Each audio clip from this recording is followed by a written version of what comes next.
Uno, uno.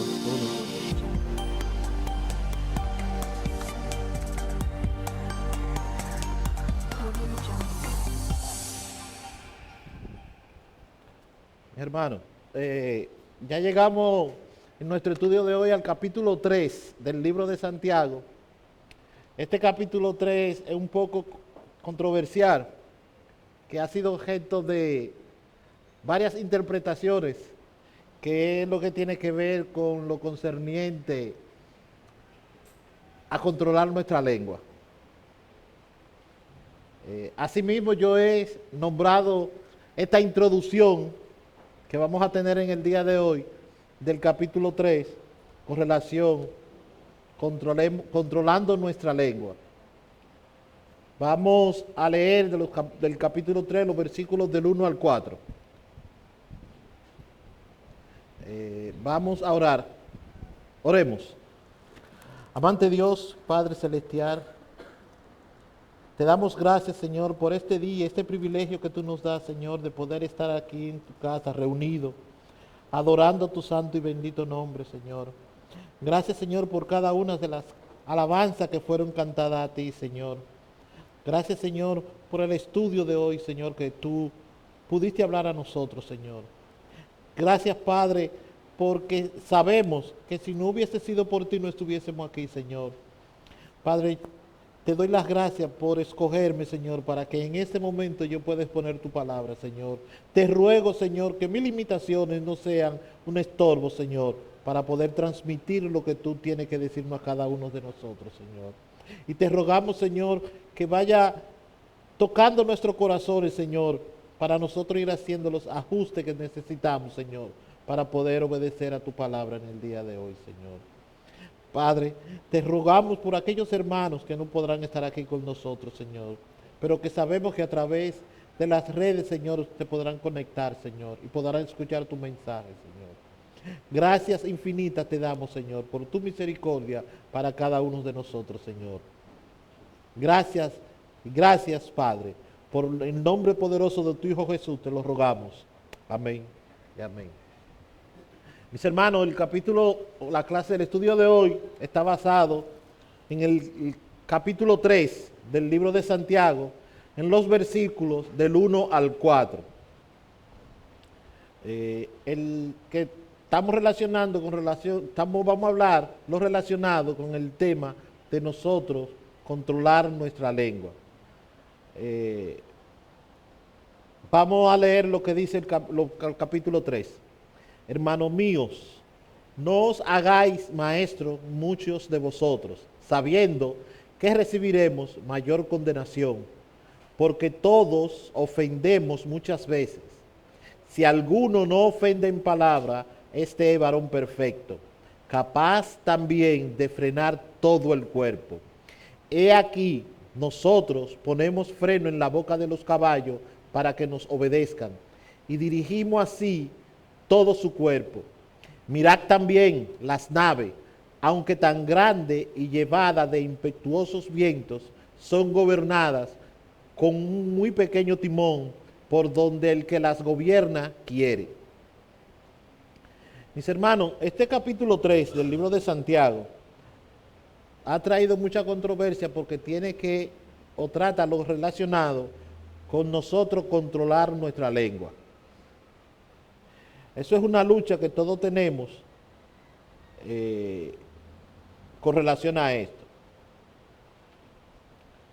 Nosotros muchas veces hemos escuchado, mis hermanos, o cuando escuchamos que le dicen maestro a una persona, nosotros nos imaginamos la figura de un ilustre sabio. Algunos de ellos, de estos ilustres o de estos maestros, en algunos casos le da hasta estatus el que le llamen maestro, que lo traten con respeto. Es posible que cuando Santiago está escribiendo la carta se estaba refiriendo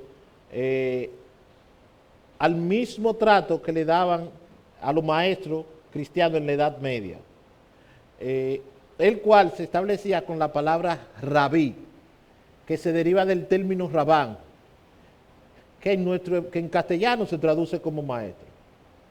Pero, mis hermanos, este título solo podría ser aplicado o es de la propiedad de Jesús, debido a que los rabinos no cobraban y que ellos no tenían un salario preestablecido, sino que ellos lo que ganaban era mediante la práctica de un oficio que ellos tenían que aprender. Tal es el caso de Pablo de Tarso, que Pablo fabricaba tiendas para su sostenimiento. También podríamos decir que dentro de lo que era la sinagoga de ese entonces, había un ministerio, o era obligatorio el ministerio educacional.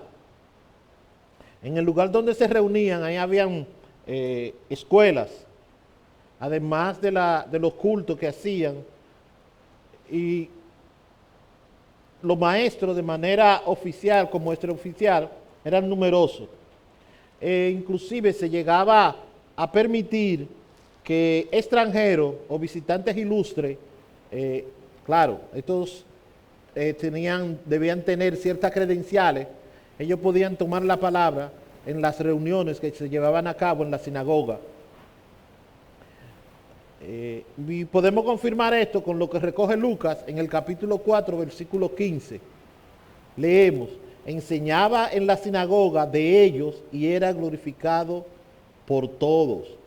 Y en Hechos 13:15, y después de la lectura de la ley y de los profetas, los principales de la sinagoga mandaron a decirle: varones hermanos, si tenéis alguna palabra de exhortación para el pueblo, además de las discusiones públicas donde varios podían intervenir, se la daban.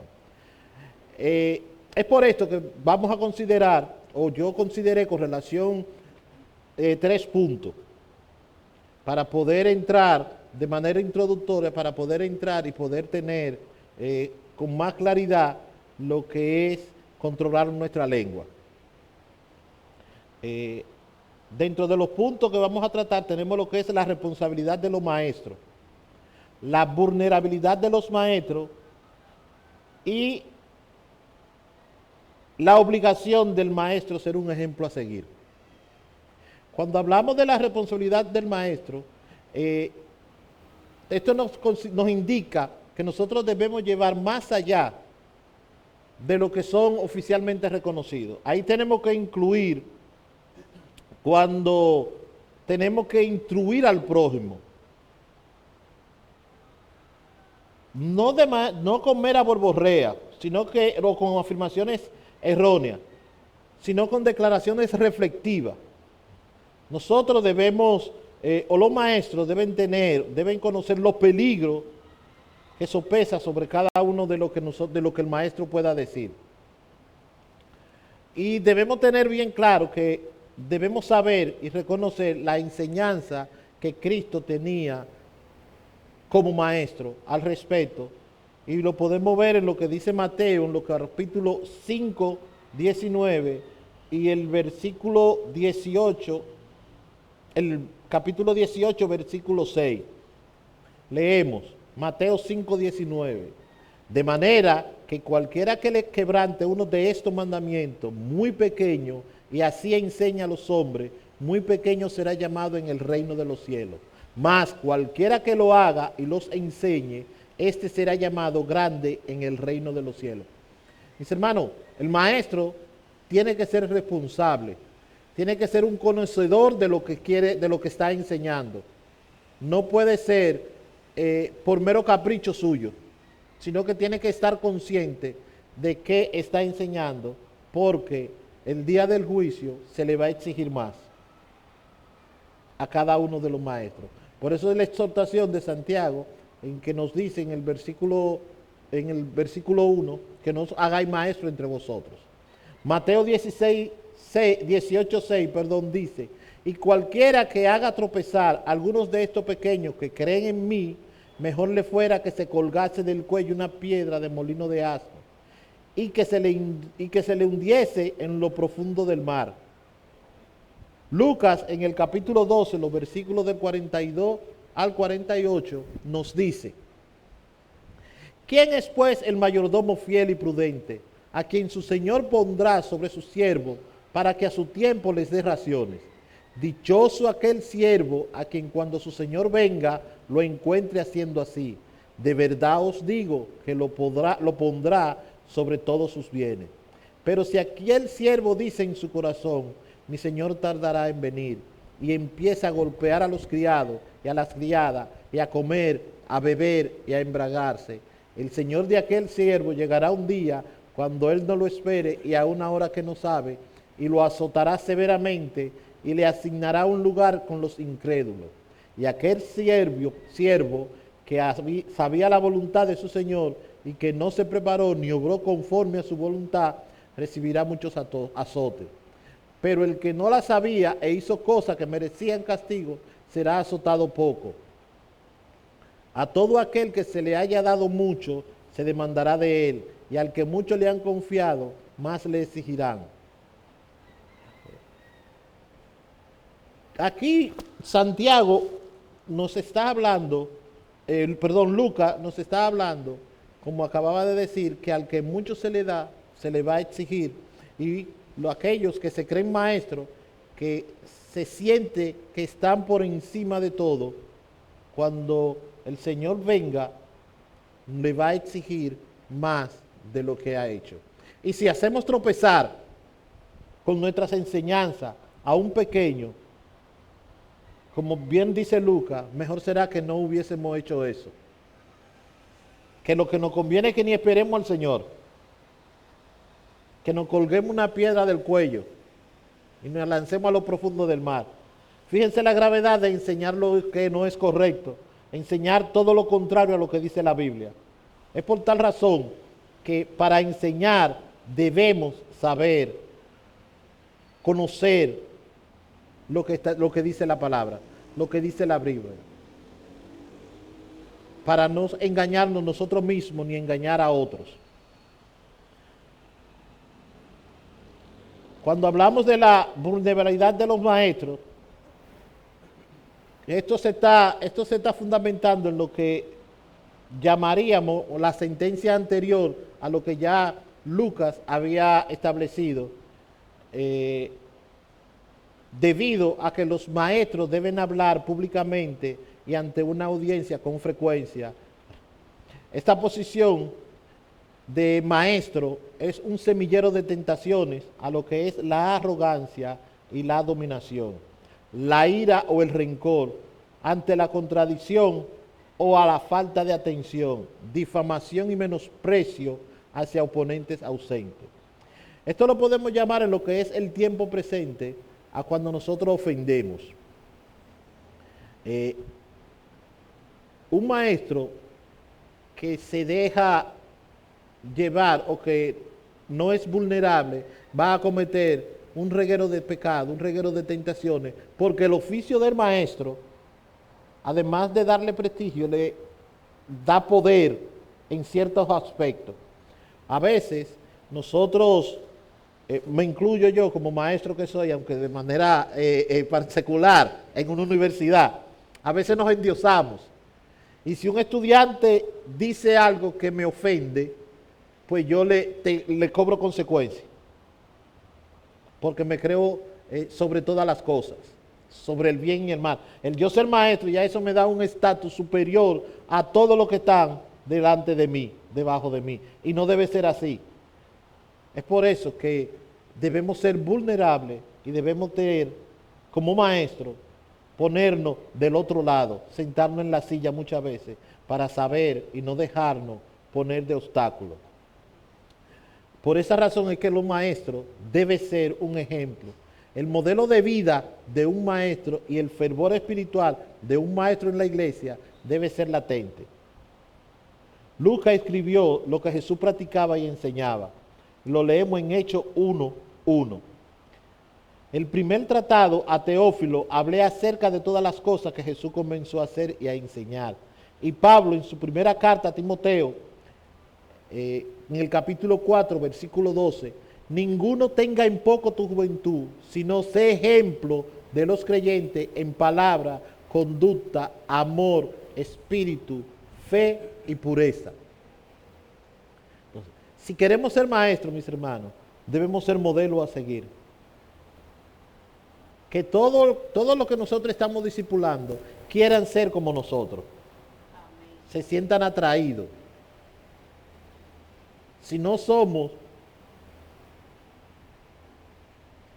si no enseñamos con el ejemplo, con una vida de obediencia a Cristo, que nuestra vida hable por sí sola, no podemos tener buenos discípulos. Nunca lo vamos a tener. Uno no puede, un maestro de la iglesia no puede ser descuidado en su asistencia a la iglesia. Un maestro de la iglesia debe mostrar interés por lo perdido. Un maestro de la iglesia debe ofrendar y debe diezmar. Un maestro de la iglesia no debe vestirse provocativamente. Un maestro de la iglesia no puede ser adicto a ninguna sustancia nociva. Un maestro de la iglesia no puede ser mundano. Porque un maestro, una persona que haga todo lo que yo acabo de mencionar, no está en la capacidad de enseñar. A veces, en las congregaciones hay muchas personas sinceras que tratan de luchar y viven luchando contra esos problemas, y eso a veces tenemos que reconocérselo y aplaudirlo. Pero debemos tener bien claro, tener en cuenta de que alcanzar un cierto nivel de madurez, esto no quiere decir o no puede asumir un verdadero maestro en público. ¿Por qué? Porque el maestro debe estar dispuesto a dedicar un tiempo considerable a un estudio diligente de la palabra para estar calificado como un instructor preciso de las Escrituras. Si el maestro no dedica un tiempo ni es diligente en lo que es el estudio de la palabra de Dios, va a tener una preparación improvisada y descuidada. Y esa preparación improvisada y descuidada lo que va a llevar a poner en peligro las armas de muchas personas honestas que le escuchan y que se están discipulando con ese maestro. Hay personas que durante la semana se ocupan en asuntos mundanos y viven una vida desordenada y desenfrenada. El domingo, cuando van a enseñar, van a aburrir a los alumnos. A los que están discipulando lo van a aburrir con una presentación improvisada el domingo. ¿Por qué? Porque cuando llega a la clase el domingo en la mañana, después de no haber tenido una preparación durante un tiempo prudente, ni ha sacado tiempo para lo que es la oración, va a hacer el domingo en la mañana una presentación improvisada de la clase, y lo que va a llevar es aburrir a los discipulados o a los alumnos. Un maestro debe ser paciente y compasivo, porque un maestro no puede ser malhumorado. Un maestro tiene que tener buen entendimiento, paciencia, no explosivo. Porque un maestro falto de entendimiento, impaciente, malhumorado, explosivo, hace más daño cuando intenta enseñar que si simplemente se abstiene de enseñar. A veces hay personas dentro de las iglesias que tienen mucho tiempo en el Evangelio y creen que eso le da madurez espiritual, y que como tienen mucho tiempo en el Evangelio pueden ser maestros, pueden enseñar a otros. Pero son personas que explotan fácilmente, son personas impacientes, son personas que son falta de entendimiento, que lo que van a hacer es más daño a aquellos que van a discipular o a aquellos que van a enseñar. El maestro debe ser piadoso. Un maestro debe amar al prójimo, que va a valorar las almas por encima de todo. Un maestro tiene que tener convicciones sólidas. un maestro debe ser un hombre que cree, que cree en la palabra, que cree en todos los preceptos que dice la Biblia. Un maestro no puede suscribir ideas falsas sobre lo que es el plan de salvación, sobre lo que es la iglesia, la adoración, la naturaleza de la Biblia y a veces muchas cuestiones morales que van a poner en error.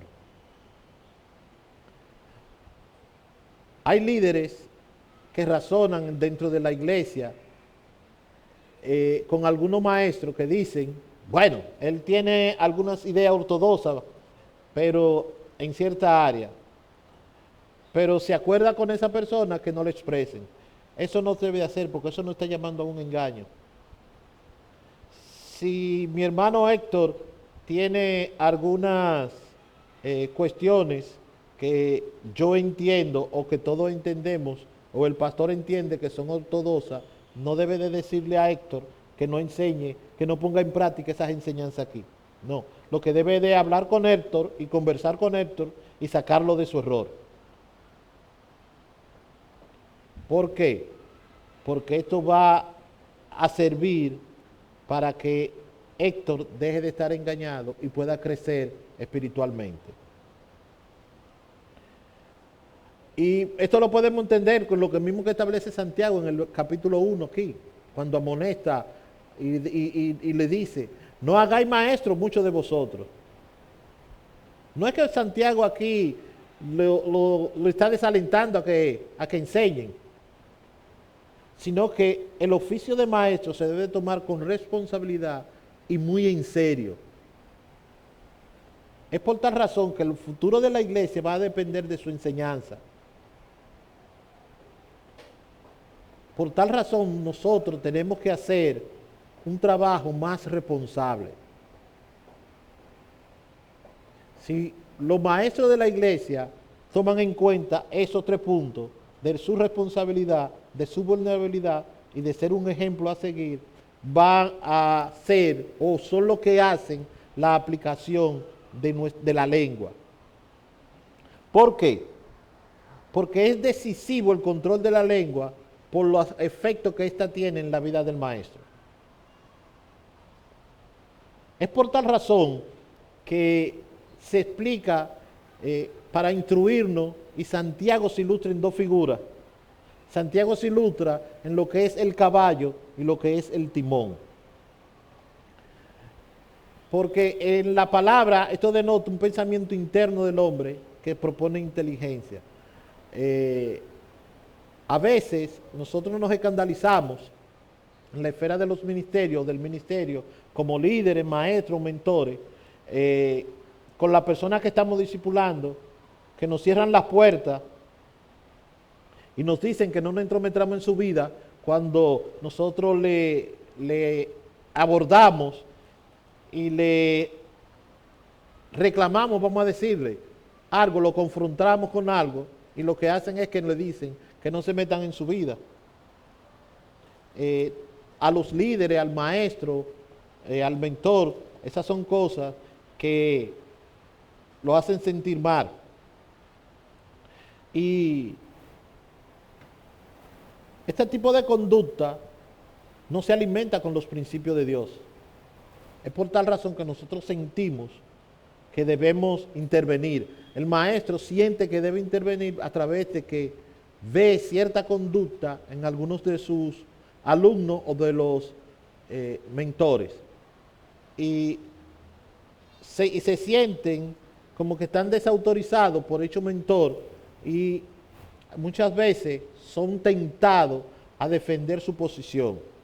Pero mis hermanos, lo que más nos debe llamar a la atención y a reflexionar sobre estas situaciones es que esta triste realidad que a menudo se refleja con esto, cuando uno quiere moldear la vida de otro, y muchas veces yo no soy un modelo a seguir, porque yo no puedo tratar de moldear la vida de Abraham cuando la vida mía, mi vida cristiana, es un total desorden. Yo no puedo querer condenar o querer justificar, mejor dicho, mi iniciativa debido a la falta de fruto que yo pueda llevar y a mi propio fracaso. Eso muchas veces los discipuladores se cometen esos errores, que es pretender que enseñamos, que nos sigan a nosotros y no a Cristo. Cuando un discipulador quiere que le sigan a él y que no sigan a Cristo, esto va a hacer que nuestro discipulado malentienda y no sea ejemplo a seguir. Muchas veces lo podemos hacer de manera inconsciente, pero eso se refleja cuando nos ofendemos o nos sentimos humillados. Porque si yo estoy enseñando a alguien y no quiere hacer, y no quiere reconocer que yo soy el protagonista, además de que yo tengo mucho tiempo en el Evangelio, y yo soy el protagonista, yo me ofendo y me siento humillado, porque yo quiero recibir mérito. Porque a nosotros nos gusta tener seguidores. Es como eso está de moda ahora, a ver cuántos likes yo tengo. Y yo hago una publicación y vivo pendiente a ver cuántos likes tengo, cuántos seguidores tengo. Y eso también se refleja en la iglesia, con los maestros. ¿Quiénes me siguen? ¿Quiénes tienen apatía conmigo y quiénes no? Entonces, porque eso ¿qué va a hacer eso? Va a inflar nuestro ego. Y nos sentimos así, poderosos, súper poderosos. Ni Hitman, ¿te acuerdas de Hitman esto? Ni Hitman no ganan. Mi hermana parece que veía a Hitman esto también porque se acordó. Ni Hitman no gana en poder. Nos sentimos así más fuertes que Hitman. Y nos queremos robar la gloria de Dios. Y nosotros debemos de entender que a nosotros esa gloria no nos pertenece. Esa gloria le pertenece a aquel que fuimos llamados a adorar y a servir. Otro error que los maestros podemos tener es que el éxito no radica en el trabajo que nosotros hacemos. Eso no es propio de nuestros esfuerzos.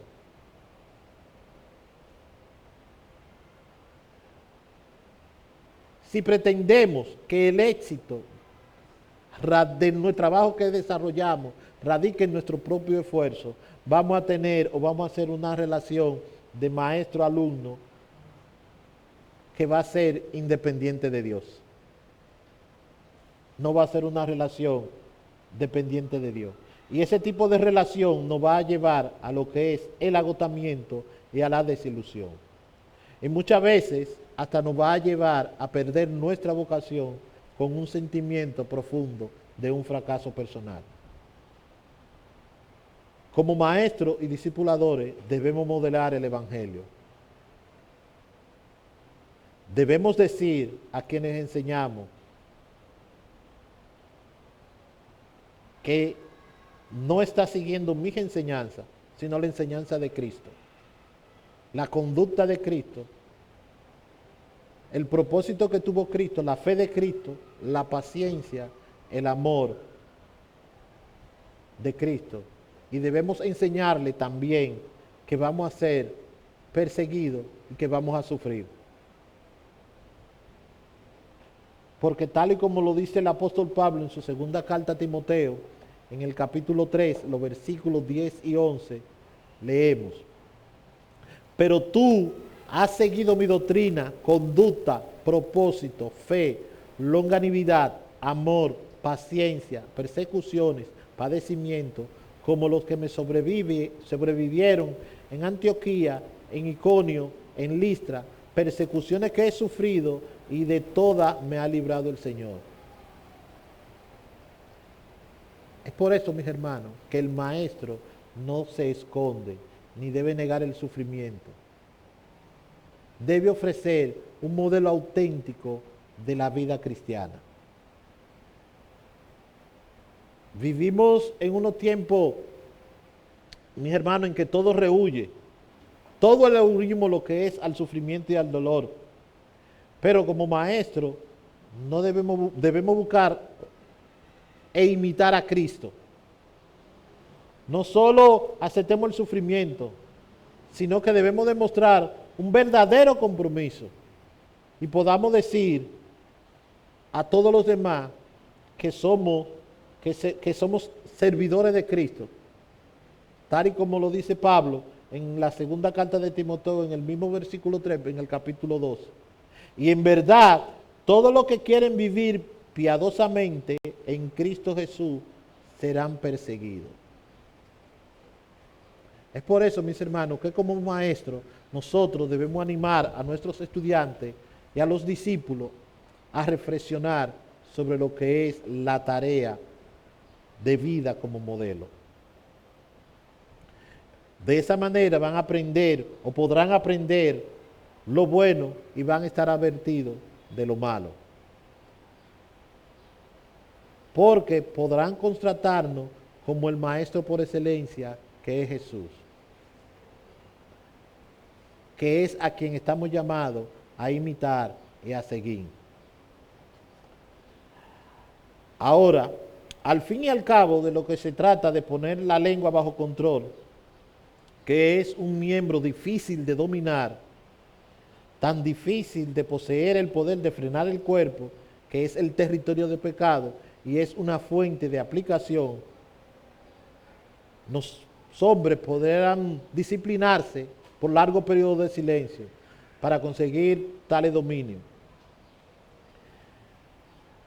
Más bien, el maestro debe aprender bajo lo que es la guía del Espíritu Santo. Si el maestro se deja dominar, se deja guiar por el Espíritu Santo, va a poder conseguir dominar la lengua, que es un miembro tan pequeño, pero difícil de controlar. Así nosotros podemos llevar, si nos dejamos guiar por el Espíritu Santo, podemos llevar todo nuestro pensamiento cautivos a Cristo. Tal y como Pablo lo dice en la segunda carta a los Corintios, en el capítulo 10, versículo 5. Destruimos todo obstáculo de arrogancia que impide que la gente conozca a Dios. Capturamos los pensamientos rebeldes y enseñamos a la persona a obedecer a Cristo. Es por esto, mis hermanos, que la figura utilizada por Santiago en el capítulo 3, en los versículos 3 y 4, que son el freno y el timón, es la suma total de que los hombres de aquellos días querían gobernar. El freno pone el animal bajo control porque es la intención del freno asegurarse de la obediencia del caballo. Y no solo de su boca. El timón de los barcos controla una gran embarcación que es dirigida a la voluntad del timoniel. Mis hermanos, leamos el versículo 3 de nuevo, que dice: he aquí, nosotros ponemos freno en la boca de los caballos para que nos obedezcan y dirijamos así todo su cuerpo. Santiago aquí está haciendo alusión al control que representa y que debe ser aplicado debido al lugar en que se encuentra. Sabemos que a los caballos se les dirige y se controla de esta forma. Y asimismo nosotros debemos controlar el uso de nuestra lengua. Debemos ponerla bajo control y aspirar que la función de enseñanza contribuya al bienestar de todo el cuerpo de los creyentes. Esto va a implicar, si nosotros aprendemos a controlar nuestra lengua, va a implicar una enseñanza sana. Va a implicar lo que es mantenernos y llevar a otro al camino de la verdad. Santiago utilizó la ilustración del caballo como la utilizó el salmista en el Salmo 39, en el versículo 1. Fue el rey David quien dijo: yo dije, atenderé a mis caminos para no pecar con mi lengua, guardaré mi boca con freno en tanto que el impío esté delante de mí. En otra palabra, David decía que como él quería presentar el testimonio apropiado, se pondría una mordaza en la boca. Si nosotros queremos presentar un testimonio apropiado, vamos a hacer como dijo David. Vamos a ponernos una mordaza en la boca y vamos a controlar nuestra lengua. Porque la lengua es un miembro pequeño y es la responsable de la destrucción de todo el cuerpo. Si frenamos nuestra lengua, vamos a ser modelos a seguir.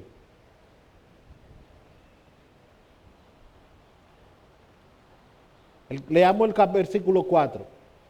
Mirad también las naves, aunque tan grandes y llevadas de impetuosos vientos, son gobernados con muy pequeño timón por donde el que la gobierna quiere. Mi hermano, los grandes barcos eh, son controlados por un timón. Yo me imaginé el Titanic, un barco tan grande con un timón tan pequeño, que era el que lo controlaba totalmente.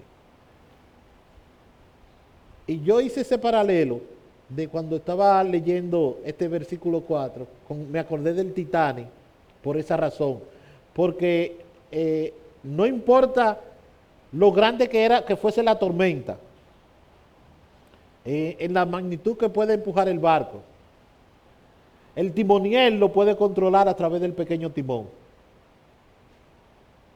Este instrumento tan pequeño como es el timón, es quien dirige una gran embarcación. Y esa embarcación es dirigida a la voluntad del timoniel. No importa por dónde los vientos lo lleven. Pueden ser vientos fuertes o violentos que golpeen la nave.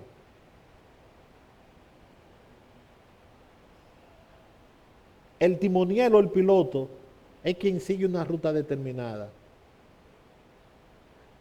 Esto lo podemos comparar cuando el creyente ejerce cuidadoso control sobre la lengua. Cuando el creyente ejerce ese control sobre la lengua, es capaz de dirigir toda su vida. Dirige su vida a través de lo que es un curso adecuado y divino. Pero cuando no es así, el resto del cuerpo será incontrolado e indisciplinado. Es por eso que no podemos gobernar una mala pasión o rencor ahogándola, o dormir una ambición salvaje deseándola, tener una cadena de malos pensamientos con una lucha directa de ella. Todo lo que podemos hacer, mis hermanos, es desviar la mente de esos rencores, de esas ambiciones, de esos malos pensamientos.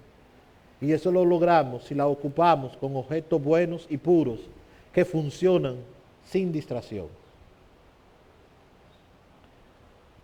Santiago le está diciendo a la iglesia de Jerusalén que el maestro tiene mayor responsabilidad. Y es la razón para afirmarlo. El grave peligro de engañar es equivocado. Nos sorprendemos y nos abrumamos en la forma en que muchos cristianos se dejan arrastrar por cualquier tipo de enseñanza. No importa el tipo de enseñanza que fuese. Sea enseñanza de prosperidad, sea la enseñanza de bienestar, o sea la enseñanza de salud. Ven a Cristo que todas tus enfermedades van a desaparecer. Ven a Cristo que tu vida va a cambiar. Los sufrimientos van a terminar. La falta de dinero va a terminar. Esas son falsas enseñanzas, mis hermanos.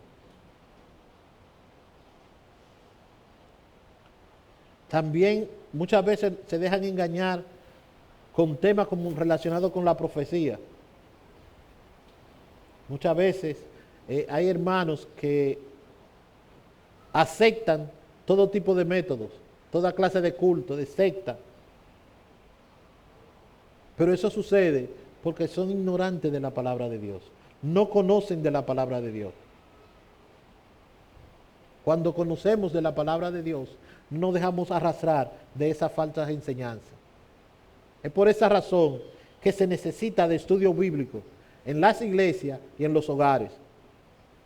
Y que esos estudios bíblicos sean dirigidos por personas que conozcan la Biblia. Que además de conocer la Biblia, deben saber transmitir el mensaje de una manera clara y comprensible. Esas personas que dirigen los estudios bíblicos deben estar preparadas para responder cualquier pregunta que inquieten a la persona, no importa en qué tiempo sea. Sabemos que hoy tenemos buenos maestros dirigiendo grupos de estudio bíblico, Pero cuando hay en iglesia, que ese no es el caso, entonces, si hay también las iglesias de que además de haber buenos maestros que enseñen eh, por antigüedad en el Evangelio, designan a otra persona como maestro. Y esto lleva a lo que son las divagaciones en el grupo y va a contribuir a que el grupo se aparte de su meta y de la enseñanza bíblica. Y muchas veces puede llegar más lejos, que pueden llevar a una interpretación de la palabra que lo hace sucumbir ante el orgullo. Y van a mostrar una actitud de superioridad ante los demás. Es por eso, mis hermanos, que nosotros vemos que grupos de estudios bíblicos fracasan. Porque se comprometen ellos mismos con el trabajo. Y si nos comprometemos nosotros mismos con el trabajo, nuestro esfuerzo no va a servir, porque nos vamos a desgastar. Los maestros de la iglesia deben aprender a controlar su lengua. Si aprendemos a controlar nuestra lengua, vamos a tener un trabajo digno de imitar. Si nosotros hacemos, como establece Santiago en el capítulo 3, en el versículo 3, que le ponemos freno a nuestra boca, nosotros vamos a ser buenos maestros. Si nosotros cogemos el timón del barco, nos convertimos en timoniel, nos va a ayudar a que nuestro cuerpo, no importa por dónde lo empujen, y no va a, en qué momento de amargura o de tristeza estemos atravesando, vamos a estar conscientes y nos va a convertir en un hijo de Dios. Cuando nos convertimos en hijos de Dios, esto da inicio a una nueva vida. Y el hecho de que usted sea un hijo de Dios no nos da la facultad ni la capacidad de ser maestro. Lo que nos da la capacidad de ser maestro es poder tener tiempo para estudiar la Biblia y tener conocimiento de la misma. Cuando nosotros comenzamos a enseñar y queremos que el éxito de nuestra enseñanza y que nosotros autogobernemos, lo que vamos a hacer es esforzarnos y no vamos a hacer nada. Lo que podemos hacer es que nuestras circunstancias de la vida cotidiana mejoren si dejamos que sea el Espíritu Santo que nos guíe. El versículo continúa diciendo, advirtiéndole a lo que asuman la responsabilidad de ser maestros, saben que recibirán mayor condenación. Esto causa temor a ser consciente de que Dios nos va a juzgar por la forma en que enseñamos su palabra. Y si Dios nos juzga en la forma que enseñamos su palabra, vamos a estar bajo la condenación si esa enseñanza fueran erróneas. Amados hermanos, cuanto mayores sean las oportunidades para nosotros exponer la palabra de Dios, mayor será nuestra responsabilidad ante Dios mismo. Por eso, mis hermanos, pongámonos una mordaza en la boca para que controlemos nuestras lenguas y sepamos conducirnos en nuestro diario vivir para recibir la corona que todos deseamos recibir. Porque si enseñamos lo contrario a lo que establece la Biblia, nuestra condenación será mayor. Dios les bendiga. Oremos. Amante Dios, Padre Celestial, gracias, Señor, por no tomar en cuenta mis limitaciones, Señor. Gracias, Señor, por tu permitir transmitir tu mensaje, Señor. Esperamos, Señor, que cuando salgamos de aquí, Señor, aprendamos, Padre, a controlar nuestra lengua, Señor. Que aunque sabemos que la lengua es un miembro tan pequeño, Señor, pero es capaz de destruir todo el cuerpo. Es capaz de destruir tu templo, Señor. Ayúdanos, Padre, a ponernos un freno en nuestra boca como se le pone al caballo, Señor. Ayúdanos, Padre, a tener una mente, Señor, como un timón de un barco grande, de una gran embarcación, Señor. Que podamos dirigir por ti, que seamos dirigidos por ti, Señor. Que nuestro día a día, Señor, nuestro día a día pueda reflejar que somos hijos tuyos, Señor. Que somos siervos tuyos, Señor. Que seguimos tu camino, Señor. Que podamos ser imitadores de Cristo, Señor, para que otros puedan imitarnos, Señor. Gracias infinitas, Señor, por hablarnos a través de tu mensaje, Padre. Guíanos, Señor, en todo el trayecto de nuestros días, Señor. Por Cristo Jesús te lo rogamos. Amén y amén.